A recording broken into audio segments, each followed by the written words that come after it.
এসিসিতে এখনো যারা গাপটে মেরে বসে আছে বেশিরভাগই আপনার আওয়ামী লীগের দোসর। প্রধান এবং প্রধানতম কারণ আমরা যেটাকে এখন দেখতে পাচ্ছি, চেয়ারম্যান নিয়োগ করা হয়েছে যারা আসলে শেয়ার বাজার সম্পর্কে ন্যূনতম ধারণা নাই।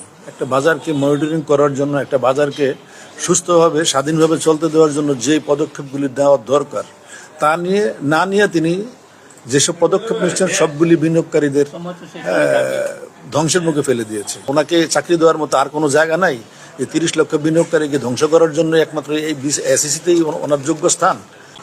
অর্থ উপদেষ্টা আমাদের বাংলাদেশ ব্যাংকের গভর্নর ছিলেন, তিনি বুঝেন না যে তার মেয়ের জামাইকে প্যাট্রোনাইজ করার তো আরো অনেক জায়গা আছে, আপনি অন্য কোথাও তাকে দেন। তাকে যেহেতু বিনিয়োগকারীরা চায় না, আজকে ভারত পাকিস্তান যুদ্ধ তাদের ইন্ডেক্স আপনি দেখেন হাই, আর আমাদের ইন্ডেক্স আজকে 150। এখানে যুদ্ধের প্রভাব না, সে চলে যাবে শুনেই পরপর 2বার কিন্তু বাজার বাউন্স ব্যাক করছিল।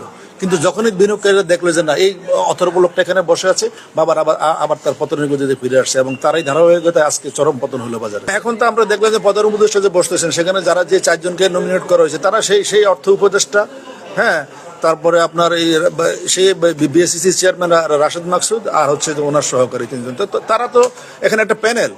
প্রধান উপদেষ্টাকে ওনারা যেটা বুঝাবে তারাই বুঝবে। এখানে বিনিয়োগকারীদের প্রতিনিধি, ডিবিএর প্রতিনিধি থাকার দরকার আছে, সাংবাদিকদের থাকার দরকার আছে। ওনারা নিজেরা বসে সিদ্ধান্ত নিলে তো হবে না। তাহলে তাদের কার্যক্রম তো সেই ফেসিবাদী, মানে মানুষের আত্মচিৎকার তাদের কানে যাচ্ছে না।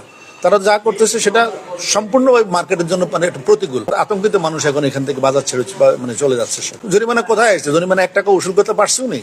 সবকিছু এখন কোর্টে যে হ্যাং হয়ে যায়, বছরের পর বছর মামলা চলবে, কোনো 1 টাকা জরিমানা উনি নিতে পারবে না। এটা কি জরিমানা আদায় করার সিস্টেম? বিনিয়োগকারীর কি লাভ?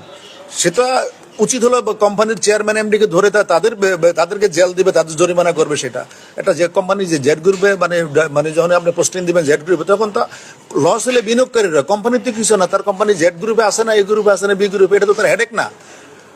তাদের দৃষ্টান্তমূলক শাস্তির জন্য আইন করতে হবে। 2টা ব্যাংক থেকে উনি প্রত্যাখ্যাত হয়েছে, ওনাকে মানে ঠিক করা হয়েছে 2টা ব্যাংক থেকে। আর এত বড় একটা পুঁজি বাজার, সারা দেশের অর্থনীতি, সারা ওয়ার্ল্ডের সাথে যেটা আপনার এটা ফোকাস একটা দেশের অর্থনীতি, তো উনি এটা কি করে বুঝবে বলেন? এটা তো স্বাভাবিকভাবে আমরা বুঝি যে ওনার সেই যোগ্যতাটা নাই। আর উনি এই জিনিসটা কেন বুঝে না যে আমার যোগ্যতা নেই, মানুষ আমাকে জুতা মারে, মানুষ আমাকে কুশপুত লেগে দাহ করে, তারপর উনি যাবে না? ওনার কি আর কোনো কর্ম নাই, আর কোনো অপশন নাই জীবন বাঁচানোর জন্য, চাকরি করার জন্য? উনি আমাদের ক্ষতি করার জন্য এখানে বসে থাকবেন? যে জানে এরকম একজন লোককে এখানে দেওয়া দরকার, মার্কেট না বুঝা লোককে এখানে দেওয়া উচিত। ভরসা ছিল প্রধান উপদেষ্টা, ওনার কাছে আমরা ওনার সাক্ষাৎ চাই, ওনাকে চিঠি দেওয়া হয়েছে। উনি আমাদের মানে জন্য কি করেন সেটা এখন আমাদের হাতে সময় আছে, আমরা দেখি। উনি যেহেতু একটা বৈঠক ডেকেছেন।